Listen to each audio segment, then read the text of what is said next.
ഹൃദയപൂർവ്വം എന്ന ചിത്രത്തിൻ്റെ OTT സാറ്റലൈറ്റ് അപ്ഡേഷൻ തന്നെയാണ് ഇന്നൊരു വീഡിയോ ഭാഗത്ത് നമ്മൾ ചർച്ച ചെയ്യാൻ പോകുന്നത്.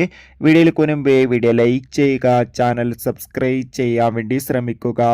സത്യനന്ദിക്കാടിൻ്റെ സംവിധാനത്തിൽ മോഹൻലാൽ, മാളവിക മോഹൻ എന്നൊക്കെ പ്രധാന കഥാപാത്രങ്ങളായി വരാൻ പോകുന്ന ചിത്രമാണ് ഹൃദയപൂർവ്വം. എല്ലാ സിനിമാ പ്രേമികളും ഒരേപോലെ ചിത്രത്തിൻ്റെ ഓരോ അപ്ഡേഷനും അറിയാൻ വേണ്ടി കാത്തിരിക്കുകയായിരുന്നു.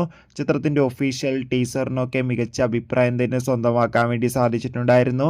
ഫൈനലി ചിത്രം ഓഗസ്റ്റ് 28 ഈ വരുന്ന ഓഗസ്റ്റ് 28 ഓണം സ്പെഷ്യലായി തിയേറ്ററുകളിൽ എത്തുമെന്ന് ഒഫീഷ്യലായി കൺഫേം ആക്കിയിട്ടുണ്ട്. ഇപ്പോൾ ചിത്രത്തിൻ്റെ സാറ്റലൈറ്റ് അവകാശങ്ങൾ ഏഷ്യാനെറ്റും OTT അവകാശങ്ങൾ ജിയോ ഹോട്ട്സ്റ്റാർ എന്ന OTT പ്ലാറ്റ്ഫോമും സ്വന്തമാക്കിയെന്ന് ഒഫീഷ്യലായി കൺഫേം ആക്കിയിട്ടുണ്ട്. എന്തായാലും ചിത്രത്തിൻ്റെ കൂടുതൽ അപ്ഡേഷൻ അറിയാൻ വേണ്ടി നമുക്ക് കാത്തിരിക്കാം. എത്ര പേരാണ് ഹൃദയപൂർവ്വം എന്ന ചിത്രത്തിൻ്റെ OTT റിലീസിനായി കാത്തിരിക്കുന്നത്? കമൻറ്റ് ചെയ്യും.